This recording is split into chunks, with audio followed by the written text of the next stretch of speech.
পূর্ব লন্ডনের Q factor বিজয়ীদের সম্মানে ডিনার ও প্রেজেন্টেশন। শনিবার পূর্ব লন্ডনের এক ব্যানকোয়েটিং হলে কিউ ফ্যাক্টর বিজয়ীদের সম্মানে ডিনার পার্টি ও প্রেজেন্টেশনের আয়োজন করা হয়। অনুষ্ঠানের সঞ্চালনা করেন কিউ ফ্যাক্টর সিজন 2 এর বিজয়ী বোরহানুদ্দিন। অনুষ্ঠানের শুরুতে কোরআন তেলাওয়াত করেন কিউ ফ্যাক্টর সিজন 8 এর বিজয়ী রাকিন আঞ্জুম এবং খাদিজা হুসেইন। নাশিদ পরিবেশনা করেন একই সিজনের বিজয়ী ইয়াহিয়া শোয়াইব। স্বাগত বক্তব্য ও প্রেজেন্টেশন উপস্থাপনা করেন গ্লোবাল এইড ট্রাস্ট চেয়ারম্যান এবং university of the West of স্কটল্যান্ডের সহকারী অধ্যাপক ডক্টর আশরাফ মাহমুদ। তিনি জানান, 2008 সালে প্রতিষ্ঠিত গ্লোবাল এইড ট্রাস্ট 2012 সালে কিউ ফ্যাক্টর কার্যক্রম শুরু করে এবং এখন পর্যন্ত 8টি সিজন সফলভাবে সম্পন্ন হয়েছে। বর্তমানে বাংলাদেশে প্রায় 1000 তরুণ হাফেজ এই প্রকল্পের মাধ্যমে গড়ে উঠছে।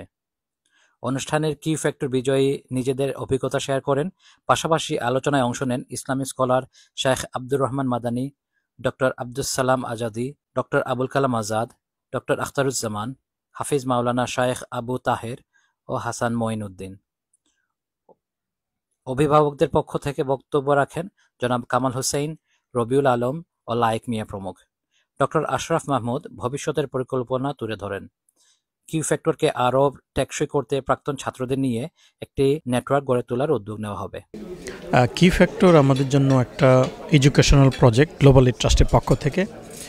আমরা কোরআন কেন্দ্রিক বিভিন্ন প্রজেক্ট করে থাকি, যেমন চিলড্রেন স্পন্সরশিপ, হুফাজ তৈরি করে থাকি এবং কোরআন Q factor is one of the educational project.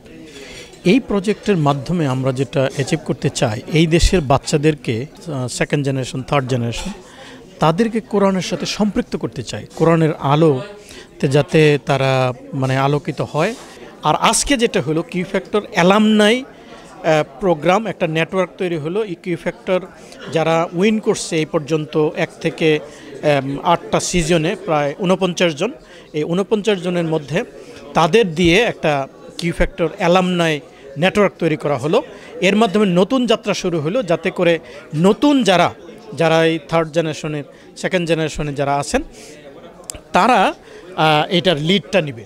আমরা চাই আমাদের পরে যারা নতুন প্রজন্ম, তাতে এই যে এফোর্টটা আমরা দিচ্ছি, এই প্রচেষ্টাটাকে এগিয়ে নিয়ে যায়। কিউ ফ্যাক্টর 2012-এ যখন শুরু হয়, তখন আমাদের এম অবজেক্টিভ ছিল কোরআনের আলো প্রত্যেকটা ঘরে ঘরে জ্বালিয়ে দেওয়া এবং কোরআনের যে স্পিরিট, যেটা প্রত্যেকটা ঘরের মধ্যে জাগ্রত করা এবং প্রত্যেকেই একজন কোরআনের স্টার হিসাবে তারা কোরআন রিসাইট করবে, কোরআনকে বুঝবে, কোরআনের যে মর্মার্থ সবার মাঝে সেটা তারা ফুটিয়ে তুলবে।